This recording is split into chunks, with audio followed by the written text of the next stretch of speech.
Majority Floor Leader. Madam Speaker, next to avail of the privilege hour is the Honorable Gary C. Alejano of the Magdalo Party List. Any objection? I move that we recognize him for his privileged speech on the celebration of AFP Week. Thank you. Any objections? Hearing none, the motion is approved. Representative Gary Alejano of Magdalo Party List is recognized. Please proceed. Maraming salamat, Madam Speaker. My esteemed colleagues and our countrymen, pleasant evening.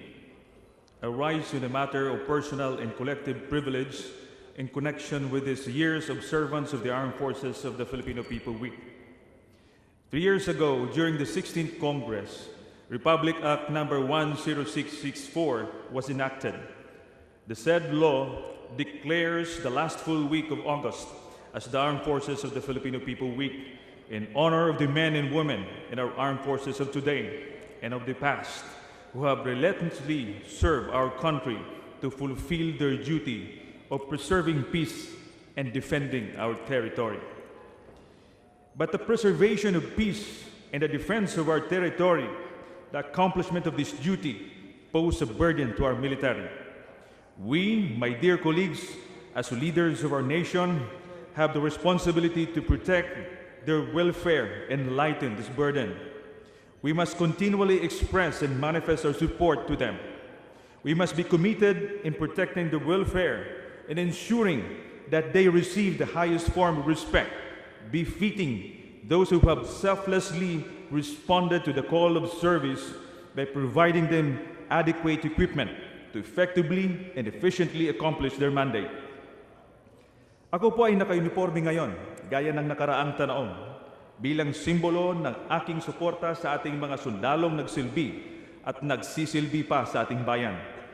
Kagaya po ng marami sa ating mga kasamahan, katulad po ni Speaker Bebot Alvarez, Majority Floor Leader Rudy Fariñas, at iba pa, kayo po ay aking iniimbitahan na sumanib sa ating hukbong sandatahan lakas ng Pilipinas bilang miyembro ng Reserve Force. Inaanyayahan ko rin po ang ating mga kasamahan, maging mga empleyado ng Kongreso na makilahok sa 2 araw na aktibidad na nagsimula ngayong araw upang gunitain ang Armed Forces of the Filipino People Week sa North Wing Lobby. Ngayong araw ay nagkaroon po ng bloodletting activity na alay sa ating mga kawal sa Marawi. Mayroon ding Armed Forces of the Philippines static display hanggang bukas upang lalo tayong maliwanagan sa tungkulin ng ating mga kasundaluhan. Isa rin po ang misa ang iaalay bukas ng around 12:30 p.m. para sa ating mga kawal at kanilang mga pamilya, lalong-lalo na yung mga nag-alay ng kanilang buhay sa ating bansa. This is also the opportune time to give honor, appreciation, and gratitude to our men and women of the Armed Forces of the Philippines who responded to the call of duty when the Marawi crisis broke out in May 23. As of today, 130 soldiers have offered the extreme sacrifice, and around 1,000 have either been wounded or disabled. Huwag po natin silang kalimutan. Pahanggang sa ngayon, hindi pa po tapos ang labanan sa Marawi. At ako po ay nababahala at nangangamba na ang kaguluhan doon ay di matatapos sa pagkagapi ng mauti at abusayaf. May nagbabadyang panganib sa seguridad ng ating bansa, dulot ng kamay na bakal na pulisiya ng kasalukuyang administrasyon. Perhaps realizing the risks and sacrifices that our soldiers face in defending and maintaining our country's sovereignty, the President, during the commencement exercises of the PMA Salaknib class of 2017, promised that the government will reciprocate our soldiers' valor and unwavering courage by providing the military the necessary support and incentives. He also promised during the same event that in 2 or 3 years, the armed forces will have flight simulators, radars, support patrol, and assault vehicles, as well as new surveillance and fighter aircrafts, so that our troops can better patrol our borders and guard our seas. To further stress this determination to strengthen and improve the capabilities of our armed forces, the President vowed in his second SONA last July that he will build a stronger and more credible national defense system for our country in order to address insurgency and terrorism. The policy to strengthen an institution that is laden with a plethora of security problems is indeed laudable and deserves the backing of the members of this honorable chamber. The Armed Forces of the Philippines is continually plagued by multitude of security problems that pose a challenge in the fulfillment of their mandate, which is to secure the sovereignty of the state and the integrity of the national territory. Our armed forces has continuously contended with Asia's longest-running communist insurgency that has spanned over the term of 5 presidents. During the start of the Duterte administration, the attainment of a just and lasting peace seems at hand. However, the constant attacks perpetrated by the New People's Army while the peace talks is ongoing compelled the government to cease with the talks. Aside from contending with the communist insurgents, the armed forces is also tasked to conduct humanitarian assistance and disaster response in support to NDRRMC and other agencies in order to mitigate the effects of natural and man-made disasters. This poses a challenge given our country's geographic location, wherein an average of 20 typhoons visit the country every year. Aside from local communist insurgents, the armed forces is also expected to combat the rising threat of extremism and foreign ideology, especially in the southern regions of our country. This is more evident with the recent conflict that has enveloped Marawi. The prolonged standoff in Marawi places a heavy burden to our government. According to the estimates of Defense Secretary Lorenzana, the military operations in Marawi City has cost the government about 3 billion pesos. That does not include yet the cost of feeding the evacuees for almost 3 months now, and the losses due to suspended commerce in Marawi. It will further cost our government more than 20 billion to rebuild Marawi. On the external front, the incessant incursions made by China in our territory poses a big challenge to our military. Just last week, I reported in the plenary the presence of 5 Chinese vessels 2 to 5 nautical miles away from Pag-asa Island. As we all know, Pag-asa Island is the largest occupied island country in our country and is the seat of the Calayan Municipal Government under the province of Palawan. Marami pang nangyayari actually sa West Philippine Sea na hindi natin batid dahil sa kasalukuyang estratehiya ng bansa sa pakikipag-ugnayan sa bansang China. These, my dear colleagues, are the hurdles that our soldiers need to overcome on a daily basis in order to fulfill their function as mandated by the Constitution.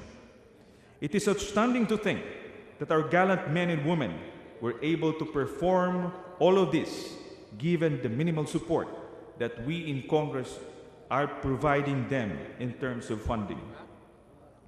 Makatotohanan ba ang pangako ng Pangulo that by the end of his term, we will have strong and credible armed forces? Ano ba ang estado ng ating armed forces sa ngayon? The truth is that, despite the enactment of Republic Act No. 789/80, 1995, or the Armed Forces Modernization Act, and the passage of Republic Act No. 10349 or the Revised Armed Forces Modernization Act in 2012, the procurement of crucial defense materials was insignificant. And sadly, the Armed Forces of the Philippines still remains among the least capable militaries in the region. Let us look at our country's defense spending. The table on the screen shows the defense spending of the different Southeast Asian countries as percentage of their GDP.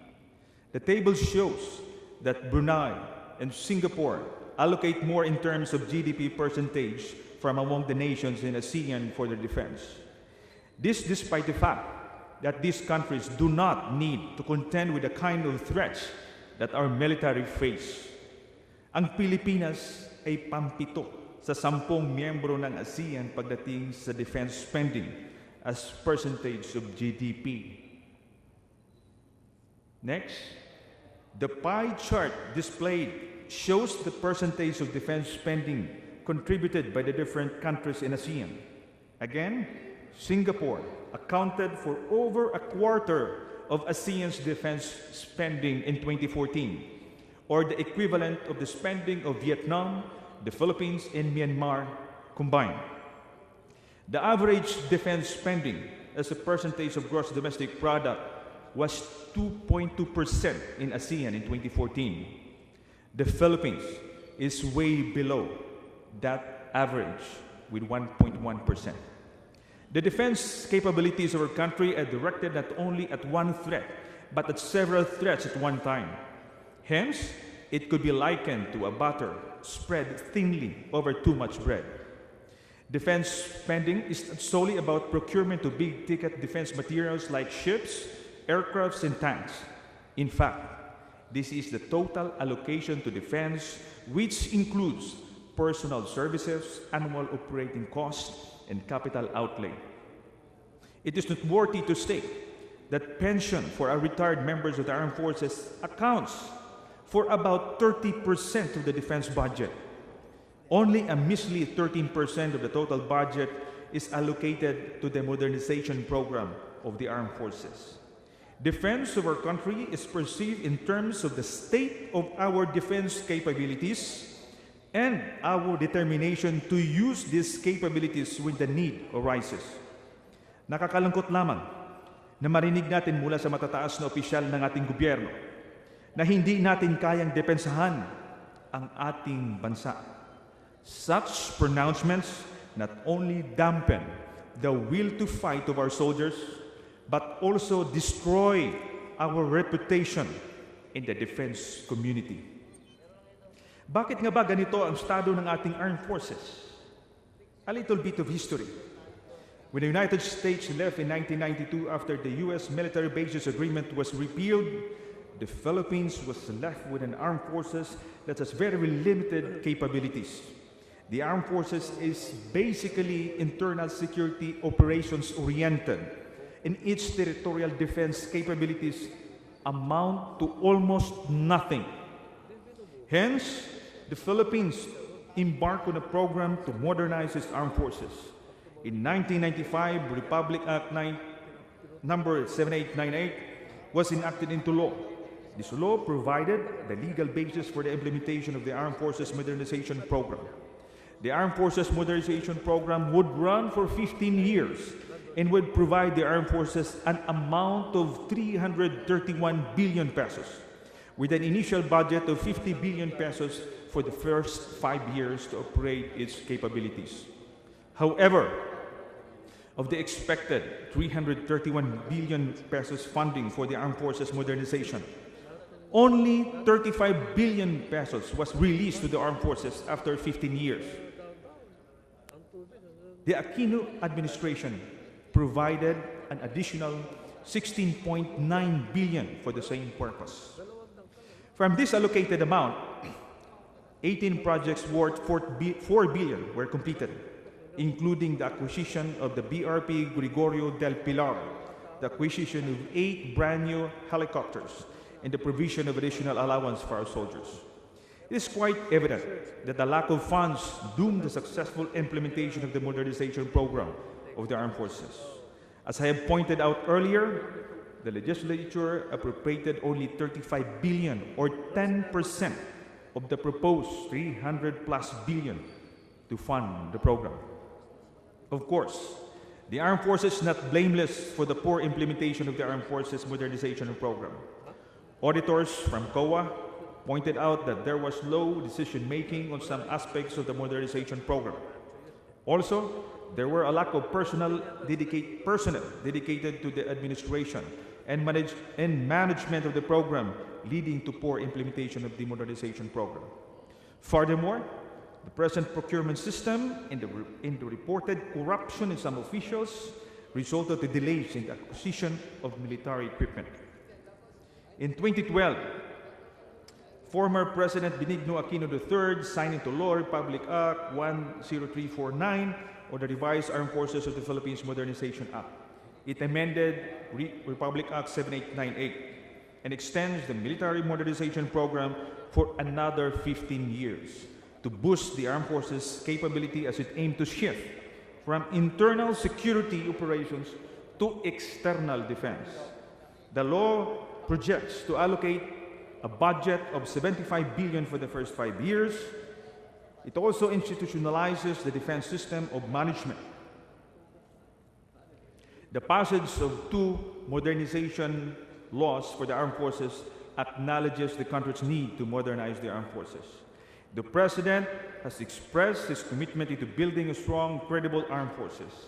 We in Congress could make this dream come true by pursuing concrete legislative actions, by amending certain laws, and providing armed forces the necessary budgetary support to upgrade and significantly improve their capability. I would like to propose a number of recommendations in order for us to achieve and realize our aspiration of having a strong and credible armed forces. Number 1, increase our defense spending to at least 2% of our GDP. This will amount to around 350 to 400 billion a year until the end of the term of the President. At least 200 billion, or 50% of the total proposed budget, should be dedicated to the modernization program of the armed forces. As I have stated earlier, only around, as of now, 25 billion of the proposed budget is allocated for the modernization program of the armed forces. This will make our armed forces at par with our ASEAN counterparts. Number 2, we should clarify the delineation of roles between the armed forces and the Philippine National Police.